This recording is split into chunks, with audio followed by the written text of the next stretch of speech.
사랑하는 형제자매 여러분, 오늘 우리는 잠시 세상의 소음에서 벗어나 우리 영혼의 가장 깊은 곳을 울리는 하나의 이야기에 귀를 기울이고자 합니다.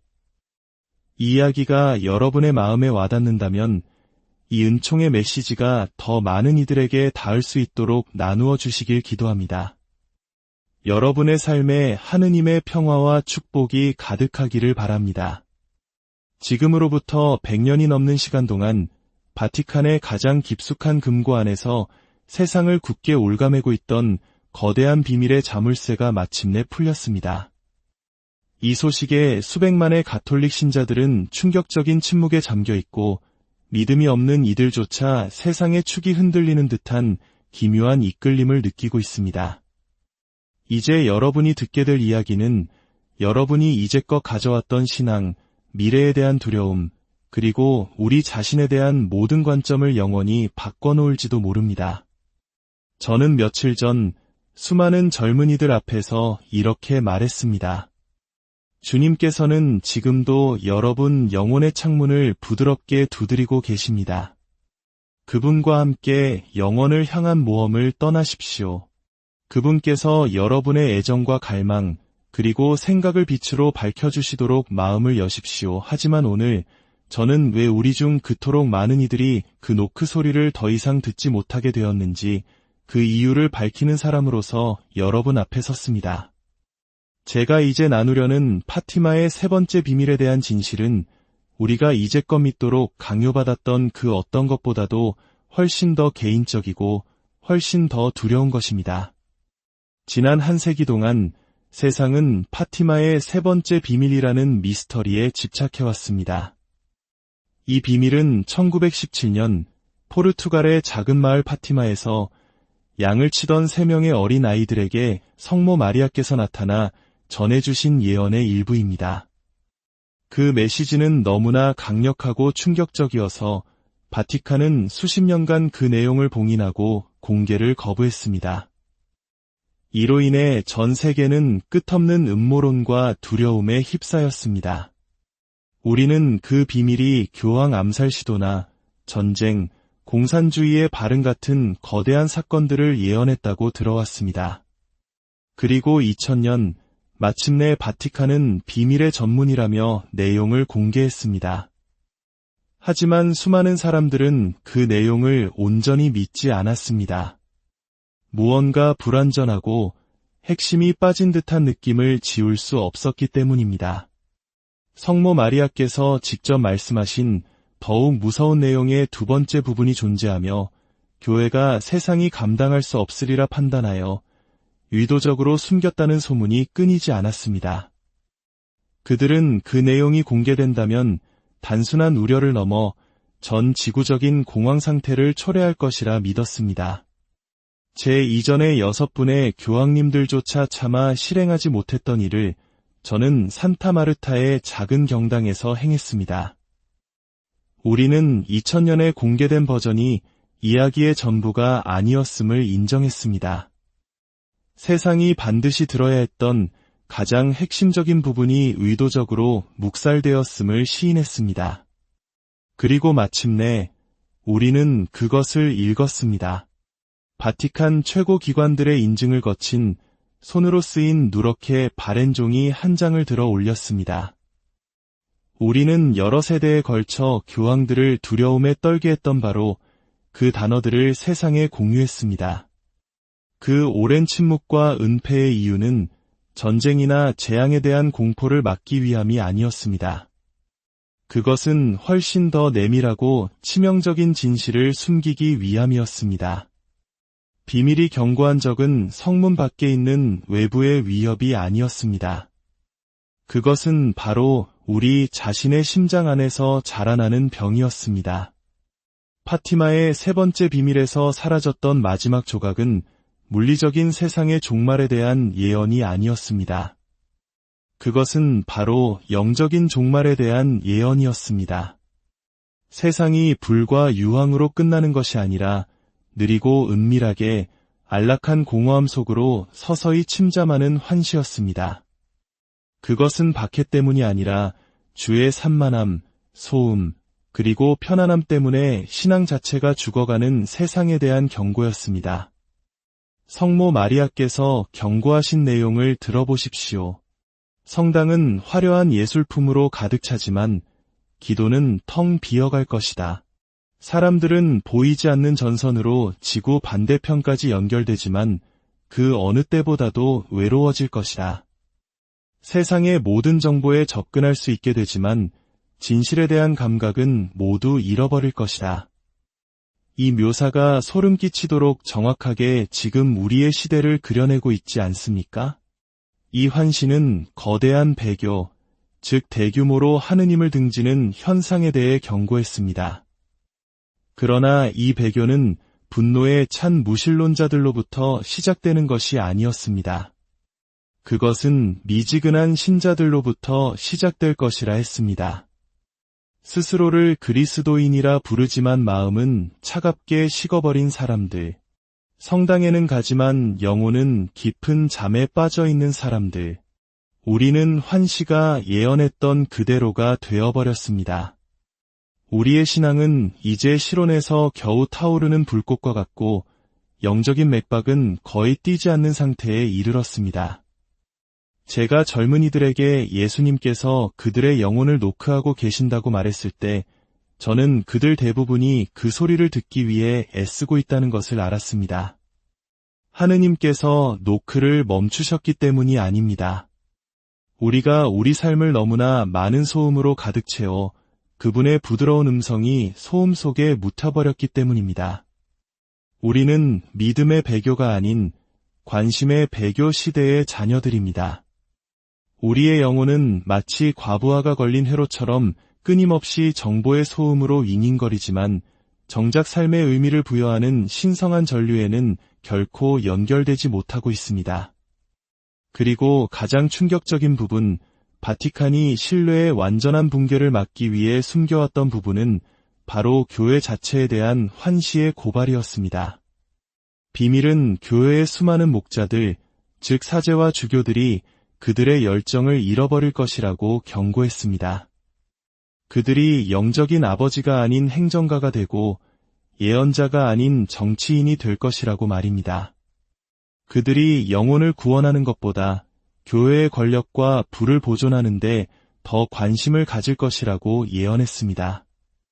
비밀은 교회가 세상의 소음으로부터의 피난처가 되기는커녕 오히려 세상의 소음의 일부가 되어버린 모습을 묘사했습니다. 바티칸이 두려워했던 공황은 은행으로 달려가는 군중이 아니었습니다. 그것은 성당의 신자석이 텅 비어버리는 것이었습니다. 만약 신자들에게 이 영적인 질병이 성직자들 내부에서부터 시작되어 밖으로 퍼져나가는 것을 환시가 보았다고 말한다면 여러분의 믿음이 그 충격적인 폭로를 견뎌내지 못할 것이라고 그들은 두려워했습니다. 그들은 적나라하고 고통스러운 진실을 말하는 것보다 제도를 보호하는 길을 택했습니다. 그들은 하느님의 경고를 편집했습니다. 그들은 교황 한 명이 총에 맞는 이야기를 들려주었지만 진짜 이야기는 그리스도의 몸 전체가 무관심이라는 수천 개의 작은 상처로부터 서서히 피를 흘리며 죽어가는 것이었습니다. 이것은 정치에 관한 이야기가 아닙니다. 이것은 세상의 영혼에 관한 이야기입니다. 제가 한 일은 단순히 비밀을 공개한 것이 아닙니다. 저는 2000년 역사의 교회를 대신하여 고백을 한 것입니다. 저는 사실상 이렇게 말한 셈입니다. 우리는 두려웠습니다. 우리는 진실을 감당할 여러분을 믿지 못했습니다.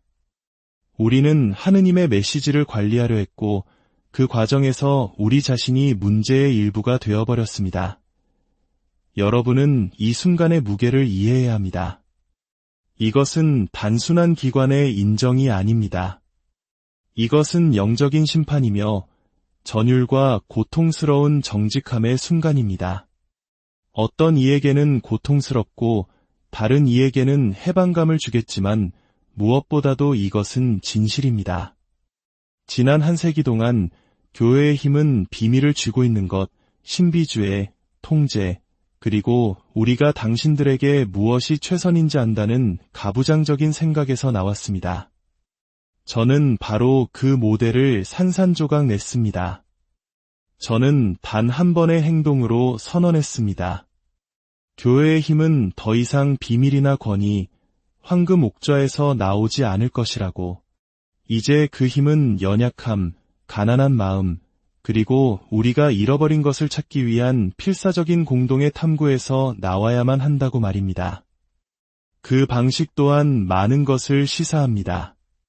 대리석 홀에서 열린 거창한 기자회견은 없었습니다. 붉은 비단 옷을 입은 추기경들의 행렬도 없었습니다. 오직 사도궁 대신 제가 살기로 선택한 작은 숙소, 산타마르타의 집경당에 저 혼자 있었을 뿐입니다. 저는 가장 간소한 흰색 수단을 입었고 카메라는 제 얼굴을 가까이 비추었습니다. 그것은 연기가 아니었습니다. 여러분은 한 세기의 침묵의 무게에 짓눌려 부서지면서도 마침내 그 침묵을 깨뜨리는 행위 속에서 힘을 얻는 한 인간을 보고 있었습니다. 저는 단순히 비밀을 읽는 데 그치지 않고 여러분에게 말을 걸었습니다. 카메라를 응시하며 마치 여러분의 거실과 마음속을 들여다보는 것처럼 말했습니다. 저는 이 거대한 제도를 그 창립자의 무섭도록 단순한 메시지, 즉 급진적인 겸손과 불편한 진실이라는 메시지로 되돌리려 하고 있습니다. 저는 교회를 그 뿌리로 되돌리려 합니다. 설령 그 과정에서 건물 전체를 기초까지 허물어야 할지라도 말입니다. 그리고 마지막에 저는 이 순간의 역사에 깊이 새겨질 말을 했습니다. 제 목소리는 거의 속삭임에 가까웠습니다. 이 환신은 위협이 아니었습니다. 그것은 진단이었습니다. 그리고 진단은 끝이 아닙니다. 그것은 치유의 시작입니다.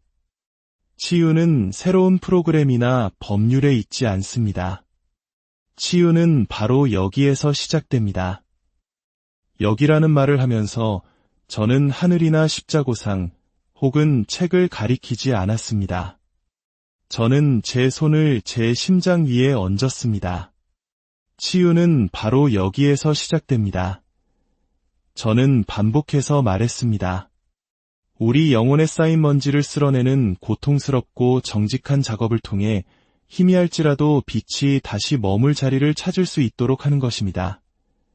그러고 나서 저는 아무도 예상치 못한 행동을 했습니다. 방송은 끝나지 않았습니다. 저는 완전한 침묵 속에서 영원처럼 느껴지는 60초 동안 그저 앉아 있었습니다. 저는 카메라를 응시하며 제 말의 무게가 세상에 내려앉도록 했습니다. 저는 답을 주고 있지 않았습니다. 저는 질문의 무게를 함께 나누고 있었습니다. 그리고 저는 그저 자리에서 일어나 의자를 밀어넣고 프레임 밖으로 걸어나갔습니다. 카메라는 빈 의자를 비추고 있었습니다. 이윽고 화면은 아무런 예고 없이 검게 변했습니다. 배경 음악도 해설도 없었습니다. 13억 인구의 지도자가 방금 앉아있던 빈 의자. 그것은 심오하고 충격적인 겸손의 이미지였습니다. 왕좌는 비어 있었습니다. 이제 그 일은 여러분의 몫이 되었습니다. 그 여파는 즉각적이고 지각 변동과 같았습니다. 지금 이 순간 가톨릭 교회가 통제된 혼돈 상태에 있다고 말해도 과언이 아닐 것입니다. 바티칸의 오래된 돌벽은 긴장감으로 진동하고 있습니다. 강력한 전통주의 추기경들로 구성된 한 파벌은 공공연한 반란 상태에 있습니다. 그들은 이 일을 심각한 무책임과 용서할 수 없는 배신 행위로 보고 있습니다. 한 영향력 있는 이탈리아 추기경은 그가 촛불 하나를 켜기 위해 궁전 전체를 불태웠다고 말하는 것이 목격되기도 했습니다. 하지만 다른 편도 있습니다. 젊은 사제들, 가난한 이들과 함께 일하는 수녀들, 그리고 전 세계 평신도 지도자들 사이에서 거대한 움직임이 솟아오르고 있습니다.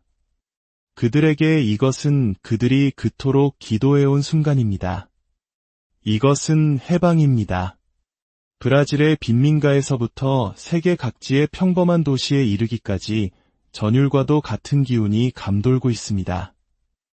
소외감을 느끼고 교회가 낡은 규칙의 박물관이라고 생각했던 많은 가톨릭 신자들이 다시 교회를 바라보고 있습니다. 그들은 왕처럼 군림하는 목소리가 아니라 함께 길을 걷는 동반자, 함께 진리를 찾는 탐구자의 목소리를 듣고 있습니다. 신학 토론은 이제 중요하지 않습니다. 이것은 교회가 무엇이어야 하는가에 대한 날 것 그대로의 감정적이고 지극히 개인적인 국민투표와 같습니다. 교회는 완벽하고 변치 않는 요새입니까? 아니면 자기 자신도 상처 입었음을 인정하는 것을 두려워하지 않는 수석 외과의사가 운영하는 부서진 영혼들을 위한 야전 병원입니까? 그렇다면 이 모든 것이 지금 당신에게 무엇을 의미할까요? 당신이 어디에 있든 무엇을 믿든 믿지 않든 왜 1917년의 낡은 종이 한 장과 가톨릭 교회의 내부 투쟁에 신경을 써야 할까요? 왜냐하면 제가 한 일은 가톨릭의 경계를 넘어서기 때문입니다. 저는 현대 세계를 떠도는 어떤 감정에 이름을 붙여주었습니다. 모든 것에 연결되어 있지만 어디에도 속하지 못하는 느낌. 우리의 바쁘고 성공적인 삶의 표면 아래를 흐르는 조용한 불안의 울림. 우리가 굶주리는 것은 음식이 아니라 의미라는 감각. 제가 밝힌 비밀은 우리 모두가 안고 살아가는 비밀입니다. 우리의 소음, 우리의 야망, 끝없는 스크롤링이 본질적이고 고요하며 신성한 무언가를 익사시키고 있다는 두려움입니다. 저는 종교적인 미스터리를 가져와 깊이 인간적인 진단으로 바꾸었습니다. 저는 가톨릭 신자들에게만 말한 것이 아닙니다. 저는 당신에게 말하고 있었습니다.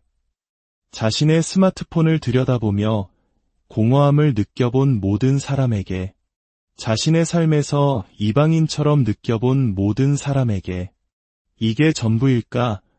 라고 자문해본 모든 사람에게 말입니다. 어쩌면 이것이 바로 위대한 비밀이었을지 모릅니다. 100년 동안 우리는 파티마의 예언이 하늘에서 세상으로 보내는 메시지, 우리를 향한 경고라고 생각했습니다. 하지만 어쩌면 그것은 하늘과 땅 사이의 연결이 닳아 없어지고 있다는, 전화선이 끊어지고 있다는 경고였을지도 모릅니다. 하느님께서 말씀하시기를 멈춘 것이 아니라 우리가 듣는 법을 잊어버렸기 때문입니다. 우리는 모두 하늘을 쳐다보며 전쟁이나 해성 같은 극적인 외부 사건을 기다렸습니다. 하지만 비밀은 훨씬 더 조용했습니다. 비밀은 느린 내부의 부패, 소리 없는 외면에 관한 것이었습니다. 예언은 세상이 끝날 것이라는 게 아니었습니다. 예언은 우리가 다른 모든 것으로 가득 찬 세상을 건설한 나머지 가장 중요한 것을 완전히 잊어버리게 될 것이라는 것이었습니다. 중심을 잃어버린 세상, 그리고 가장 소름 끼치는 부분은 우리가 바로 그 세상을 만들어냈다는 것입니다. 우리는 지금 예언 속에서 살고 있습니다. 어쩌면 이것은 단지 교회 뉴스가 아닐지도 모릅니다. 어쩌면 이것은 영적인 개입일지도 모릅니다. 저는 금고를 연 것이 아니라 문을 열었습니다. 우리가 오랫동안 회피해온 대화로 통하는 문. 우리의 편안함, 기술, 소음을 위해 우리가 무엇을 희생했는지에 대한 대화의 문 말입니다. 저는 세상이 거울을 들여다보게 했습니다. 그 거울에 비친 이미지는 환시 속에 나오는 흰옷을 입은 주교의 모습입니다. 하지만 그것은 단지 교황이 아닙니다. 그것은 바로 우리 모두입니다. 건물이 여전히 서 있지만 영혼은 떠나버린 도시, 우리 스스로가 건설한 그 도시의 폐허를 비틀거리며 걷는 우리 모두의 모습입니다. 비밀은 피해야 할 미래에 대한 경고가 아니었습니다. 그것은 이미 도래한 현재에 대한 애가였습니다. 100년 동안 교회는 이 진실로부터 우리를 보호하기 위해 방패를 들고 있었습니다. 오늘 저는 그 방패를 내려놓고 우리 모두의 손에 거울을 쥐어주었습니다. 이제 당신에게 묻습니다.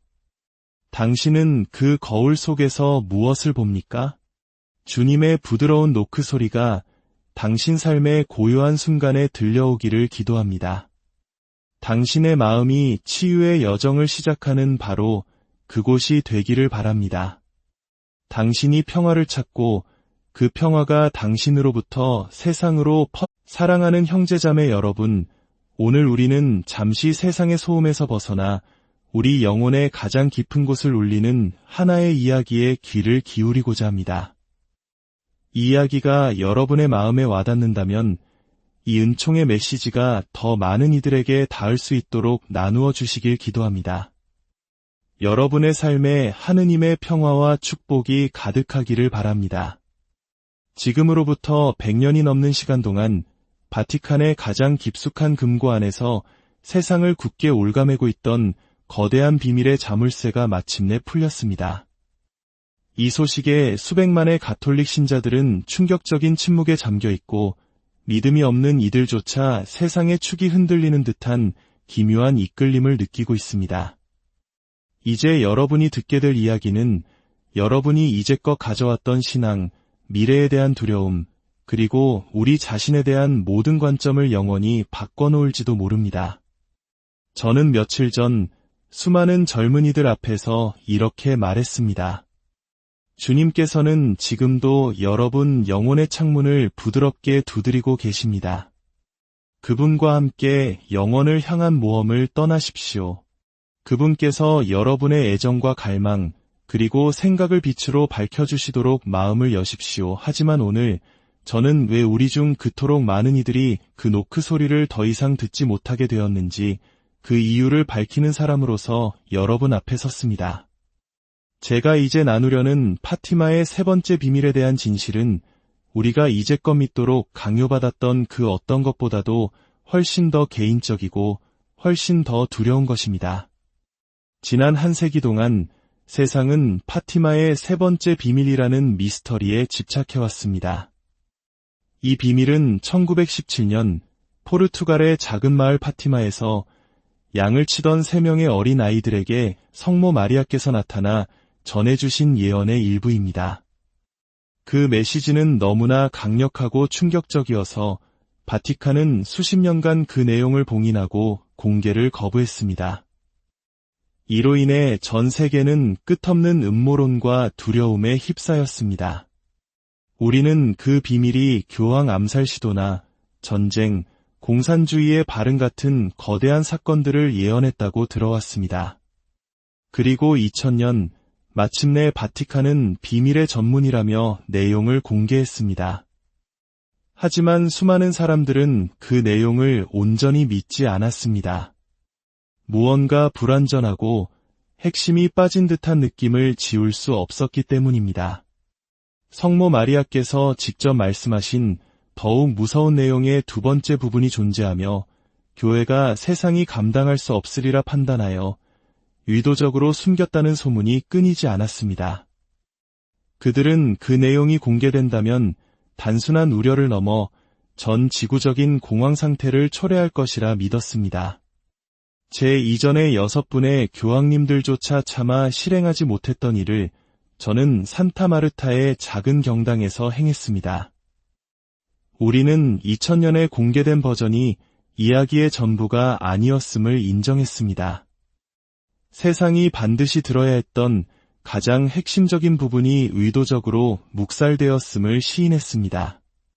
그리고 마침내 우리는 그것을 읽었습니다. 바티칸 최고 기관들의 인증을 거친 손으로 쓰인 누렇게 바랜 종이 한 장을 들어 올렸습니다. 우리는 여러 세대에 걸쳐 교황들을 두려움에 떨게 했던 바로 그 단어들을 세상에 공유했습니다.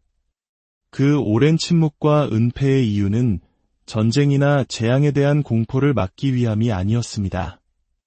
그것은 훨씬 더 내밀하고 치명적인 진실을 숨기기 위함이었습니다. 비밀이 견고한 적은 성문 밖에 있는 외부의 위협이 아니었습니다. 그것은 바로 우리 자신의 심장 안에서 자라나는 병이었습니다. 파티마의 세 번째 비밀에서 사라졌던 마지막 조각은 물리적인 세상의 종말에 대한 예언이 아니었습니다. 그것은 바로 영적인 종말에 대한 예언이었습니다. 세상이 불과 유황으로 끝나는 것이 아니라 느리고 은밀하게 안락한 공허함 속으로 서서히 침잠하는 환시였습니다. 그것은 박해 때문이 아니라 주의 산만함, 소음, 그리고 편안함 때문에 신앙 자체가 죽어가는 세상에 대한 경고였습니다. 성모 마리아께서 경고하신 내용을 들어보십시오. 성당은 화려한 예술품으로 가득 차지만 기도는 텅 비어갈 것이다. 사람들은 보이지 않는 전선으로 지구 반대편까지 연결되지만 그 어느 때보다도 외로워질 것이다. 세상의 모든 정보에 접근할 수 있게 되지만 진실에 대한 감각은 모두 잃어버릴 것이다. 이 묘사가 소름 끼치도록 정확하게 지금 우리의 시대를 그려내고 있지 않습니까? 이 환시는 거대한 배교, 즉 대규모로 하느님을 등지는 현상에 대해 경고했습니다. 그러나 이 배교는 분노의 찬 무신론자들로부터 시작되는 것이 아니었습니다. 그것은 미지근한 신자들로부터 시작될 것이라 했습니다.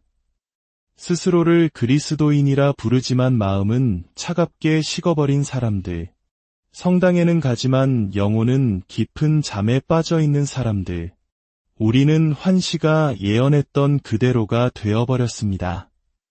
우리의 신앙은 이제 실온에서 겨우 타오르는 불꽃과 같고 영적인 맥박은 거의 뛰지 않는 상태에 이르렀습니다. 제가 젊은이들에게 예수님께서 그들의 영혼을 노크하고 계신다고 말했을 때 저는 그들 대부분이 그 소리를 듣기 위해 애쓰고 있다는 것을 알았습니다.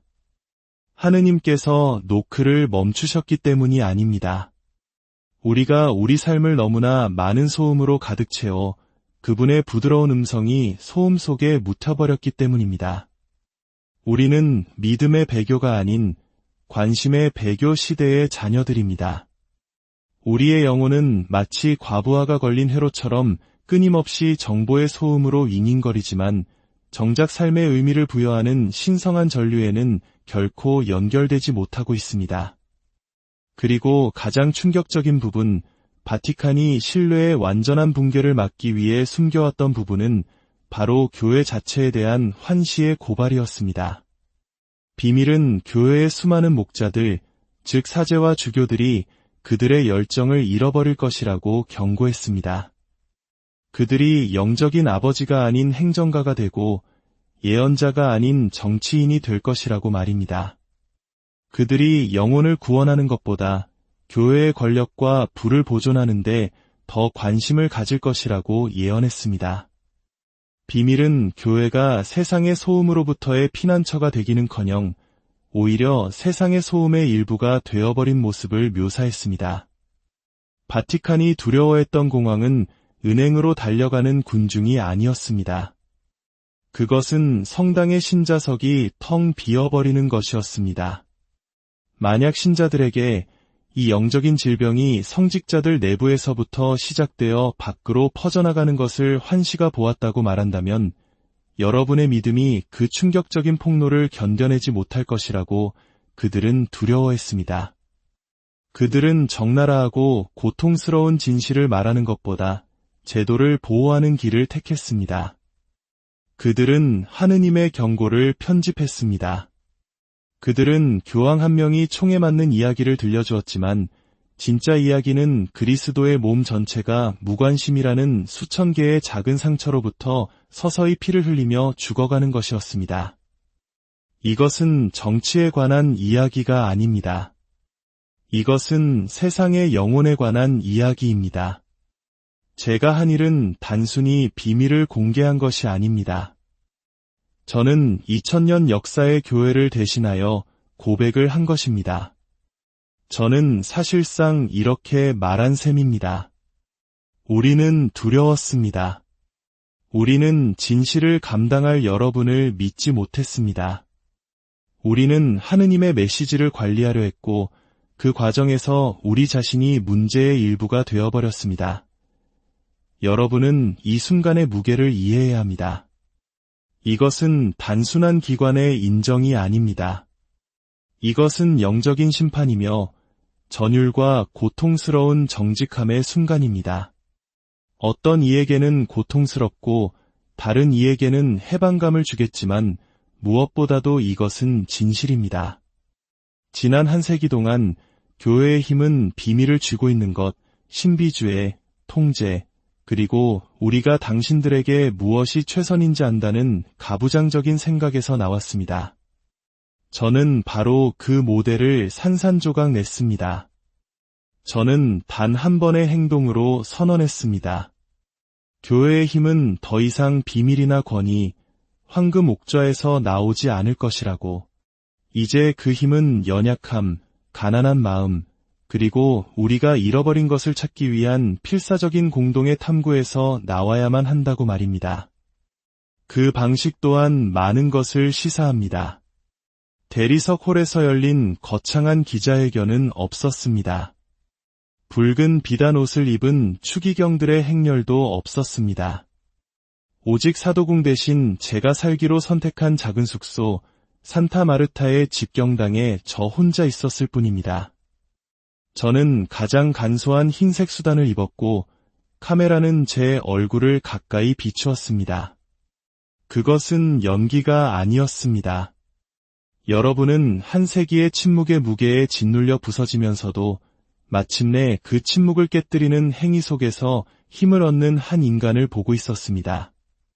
저는 단순히 비밀을 읽는 데 그치지 않고 여러분에게 말을 걸었습니다.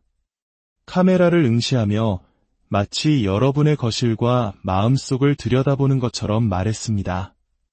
저는 이 거대한 제도를 그 창립자의 무섭도록 단순한 메시지, 즉 급진적인 겸손과 불편한 진실이라는 메시지로 되돌리려 하고 있습니다.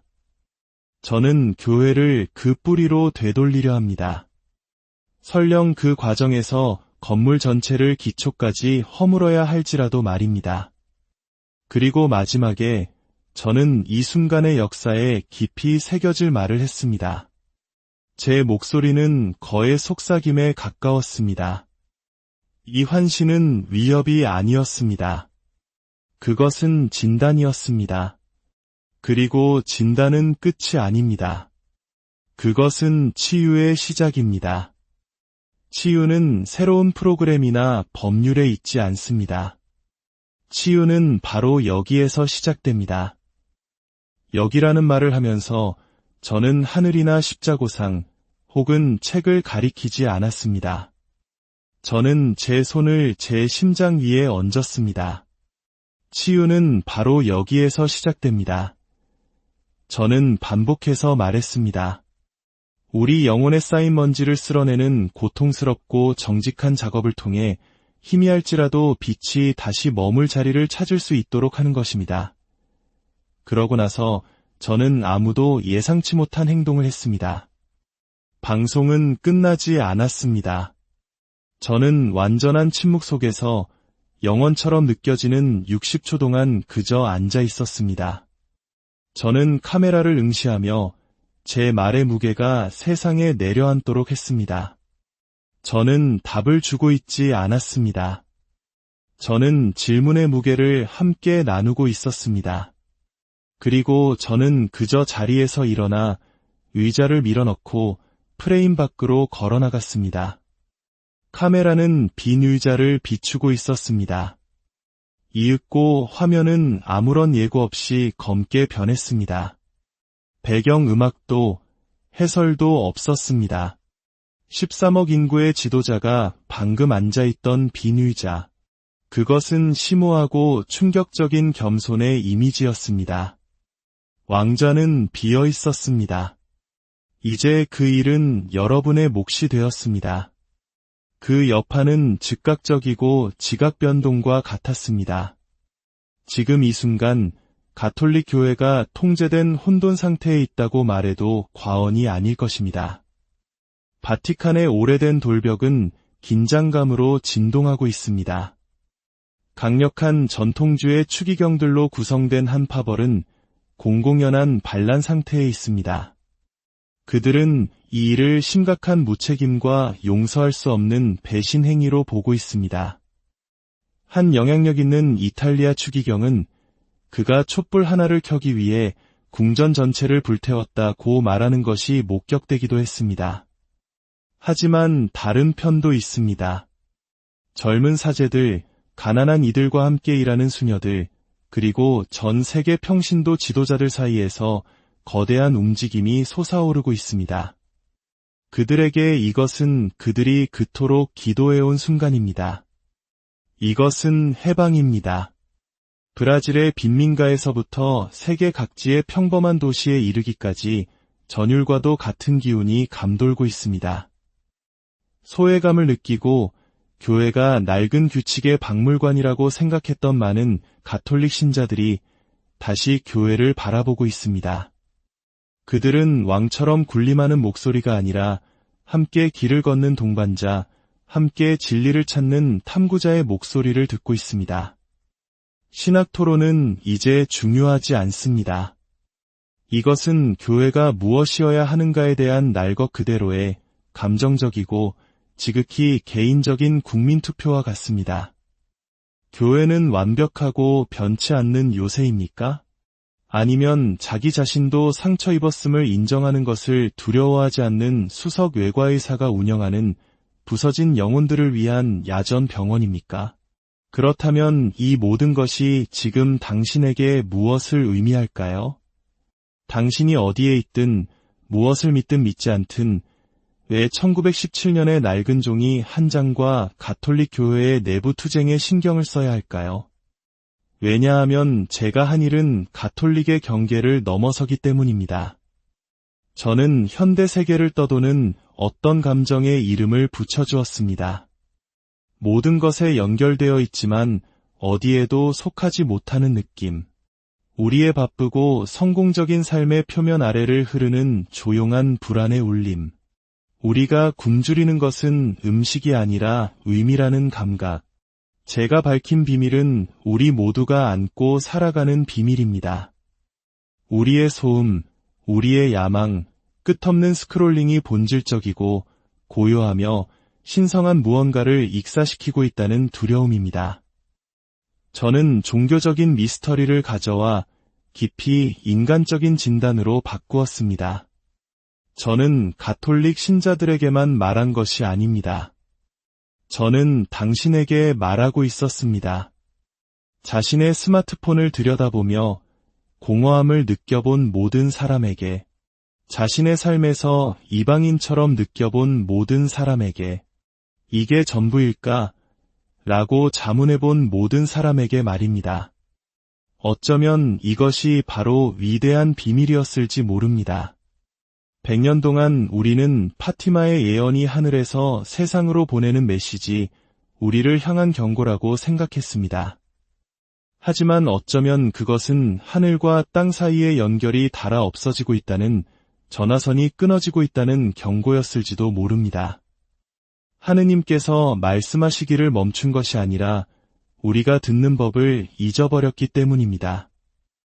우리는 모두 하늘을 쳐다보며 전쟁이나 해성 같은 극적인 외부 사건을 기다렸습니다. 하지만 비밀은 훨씬 더 조용했습니다. 비밀은 느린 내부의 부패, 소리 없는 외면에 관한 것이었습니다. 예언은 세상이 끝날 것이라는 게 아니었습니다. 예언은 우리가 다른 모든 것으로 가득 찬 세상을 건설한 나머지 가장 중요한 것을 완전히 잊어버리게 될 것이라는 것이었습니다. 중심을 잃어버린 세상, 그리고 가장 소름 끼치는 부분은 우리가 바로 그 세상을 만들어냈다는 것입니다. 우리는 지금 예언 속에서 살고 있습니다. 어쩌면 이것은 단지 교회 뉴스가 아닐지도 모릅니다. 어쩌면 이것은 영적인 개입일지도 모릅니다. 저는 금고를 연 것이 아니라 문을 열었습니다. 우리가 오랫동안 회피해온 대화로 통하는 문. 우리의 편안함, 기술, 소음을 위해 우리가 무엇을 희생했는지에 대한 대화의 문말입니다. 저는 세상이 거울을 들여다보게 했습니다. 그 거울에 비친 이미지는 환시 속에 나오는 흰옷을 입은 주교의 모습입니다. 하지만 그것은 단지 교황이 아닙니다. 그것은 바로 우리 모두입니다. 건물이 여전히 서 있지만 영혼은 떠나버린 도시, 우리 스스로가 건설한 그 도시의 폐허를 비틀거리며 걷는 우리 모두의 모습입니다. 비밀은 피해야 할 미래에 대한 경고가 아니었습니다. 그것은 이미 도래한 현재에 대한 애가였습니다. 100년 동안 교회는 이 진실로부터 우리를 보호하기 위해 방패를 들고 있었습니다. 오늘 저는 그 방패를 내려놓고 우리 모두의 손에 거울을 쥐어주었습니다. 이제 당신에게 묻습니다. 당신은 그 거울 속에서 무엇을 봅니까? 주님의 부드러운 노크 소리가 당신 삶의 고요한 순간에 들려오기를 기도합니다. 당신의 마음이 치유의 여정을 시작하는 바로 그곳이 되기를 바랍니다.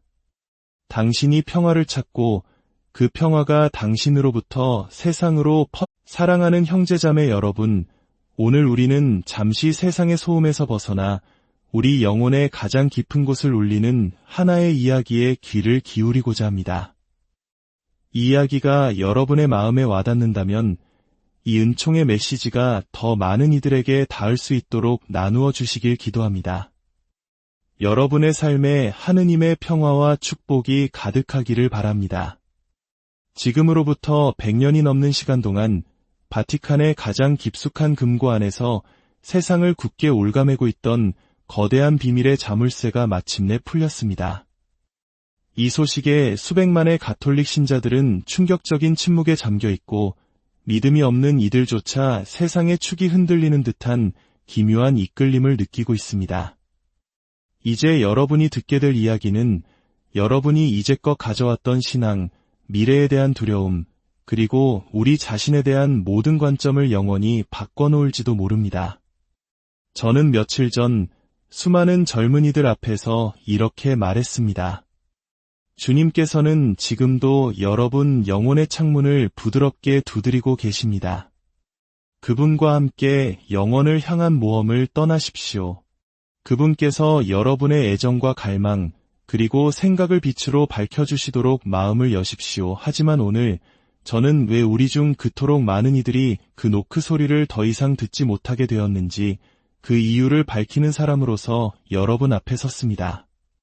제가 이제 나누려는 파티마의 세 번째 비밀에 대한 진실은 우리가 이제껏 믿도록 강요받았던 그 어떤 것보다도 훨씬 더 개인적이고 훨씬 더 두려운 것입니다.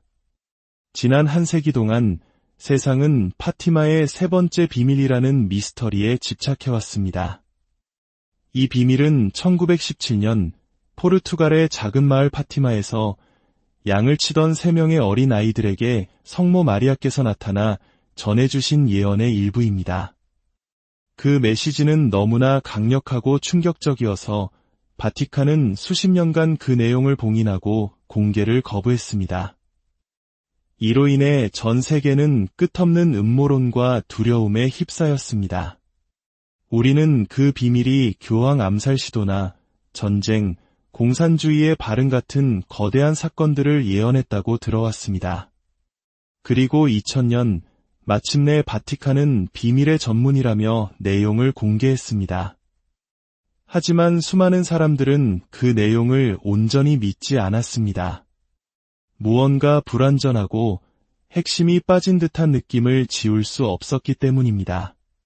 성모 마리아께서 직접 말씀하신 더욱 무서운 내용의 두 번째 부분이 존재하며 교회가 세상이 감당할 수 없으리라 판단하여 의도적으로 숨겼다는 소문이 끊이지 않았습니다. 그들은 그 내용이 공개된다면 단순한 우려를 넘어 전 지구적인 공황 상태를 초래할 것이라 믿었습니다.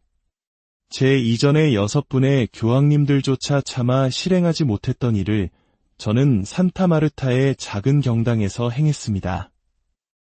우리는 2000년에 공개된 버전이 이야기의 전부가 아니었음을 인정했습니다. 세상이 반드시 들어야 했던 가장 핵심적인 부분이 의도적으로 묵살되었음을 시인했습니다. 그리고 마침내 우리는 그것을 읽었습니다. 바티칸 최고 기관들의 인증을 거친 손으로 쓰인 누렇게 바랜 종이 한 장을 들어 올렸습니다. 우리는 여러 세대에 걸쳐 교황들을 두려움에 떨게 했던 바로 그 단어들을 세상에 공유했습니다. 그 오랜 침묵과 은폐의 이유는 전쟁이나 재앙에 대한 공포를 막기 위함이 아니었습니다. 그것은 훨씬 더 내밀하고 치명적인 진실을 숨기기 위함이었습니다. 비밀이 견고한 적은 성문 밖에 있는 외부의 위협이 아니었습니다. 그것은 바로 우리 자신의 심장 안에서 자라나는 병이었습니다. 파티마의 세 번째 비밀에서 사라졌던 마지막 조각은 물리적인 세상의 종말에 대한 예언이 아니었습니다. 그것은 바로 영적인 종말에 대한 예언이었습니다. 세상이 불과 유황으로 끝나는 것이 아니라 느리고 은밀하게 안락한 공허함 속으로 서서히 침잠하는 환시였습니다. 그것은 박해 때문이 아니라 주의 산만함, 소음, 그리고 편안함 때문에 신앙 자체가 죽어가는 세상에 대한 경고였습니다. 성모 마리아께서 경고하신 내용을 들어보십시오. 성당은 화려한 예술품으로 가득 차지만 기도는 텅 비어갈 것이다. 사람들은 보이지 않는 전선으로 지구 반대편까지 연결되지만 그 어느 때보다도 외로워질 것이다.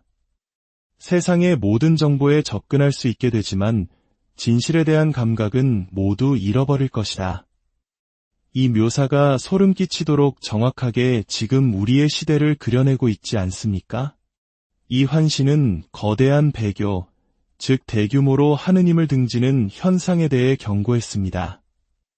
그러나 이 배교는 분노에 찬 무신론자들로부터 시작되는 것이 아니었습니다. 그것은 미지근한 신자들로부터 시작될 것이라 했습니다.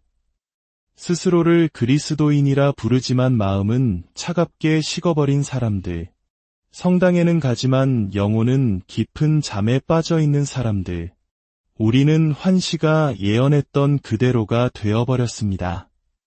우리의 신앙은 이제 실온에서 겨우 타오르는 불꽃과 같고 영적인 맥박은 거의 뛰지 않는 상태에 이르렀습니다. 제가 젊은이들에게 예수님께서 그들의 영혼을 노크하고 계신다고 말했을 때 저는 그들 대부분이 그 소리를 듣기 위해 애쓰고 있다는 것을 알았습니다. 하느님께서 노크를 멈추셨기 때문이 아닙니다. 우리가 우리 삶을 너무나 많은 소음으로 가득 채워 그분의 부드러운 음성이 소음 속에 묻혀버렸기 때문입니다.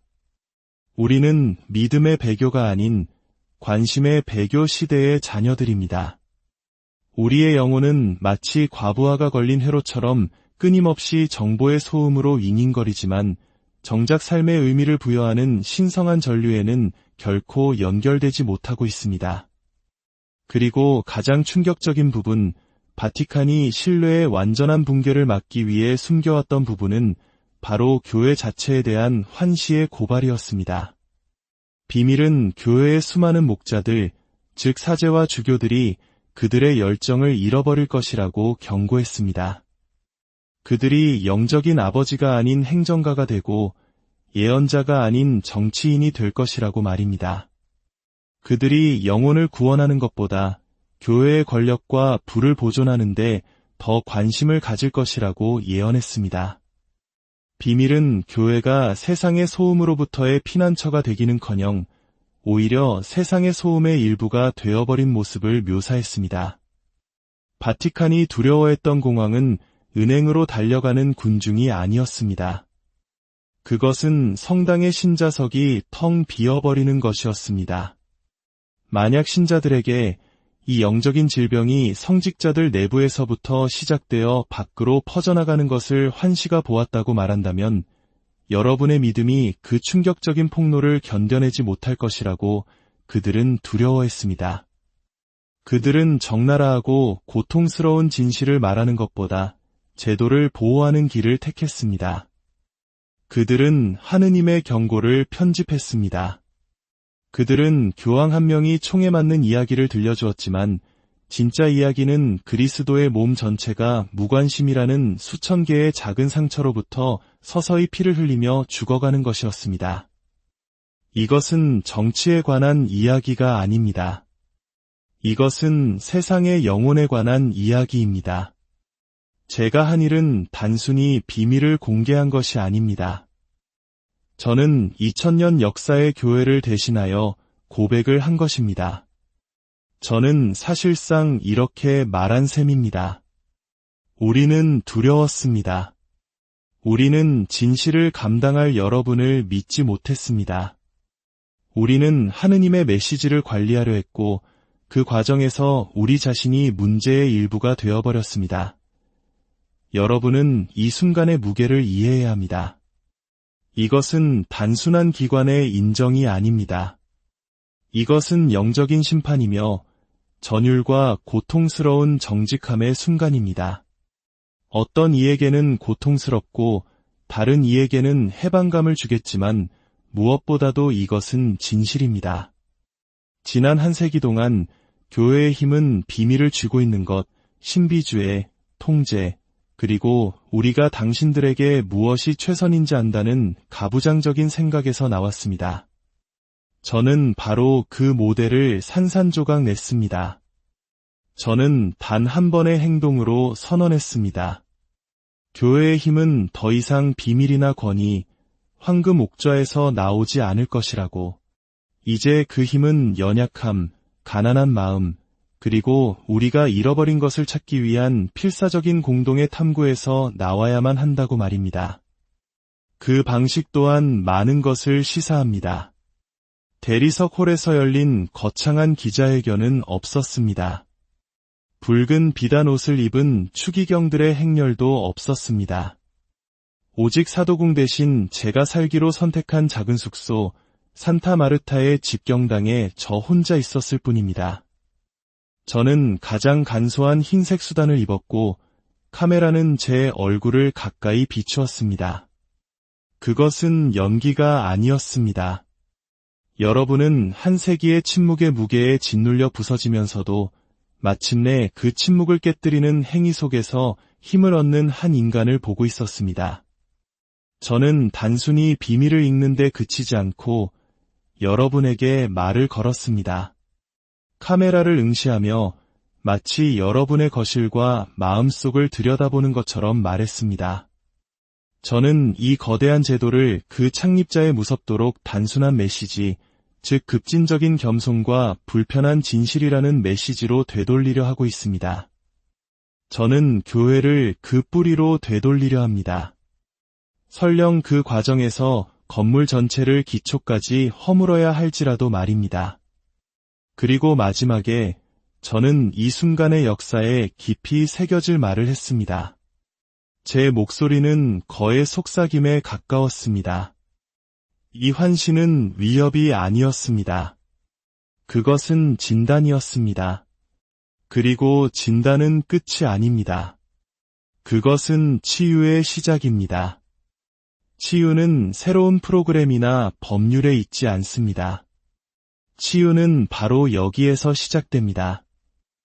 여기라는 말을 하면서 저는 하늘이나 십자고상 혹은 책을 가리키지 않았습니다. 저는 제 손을 제 심장 위에 얹었습니다. 치유는 바로 여기에서 시작됩니다. 저는 반복해서 말했습니다.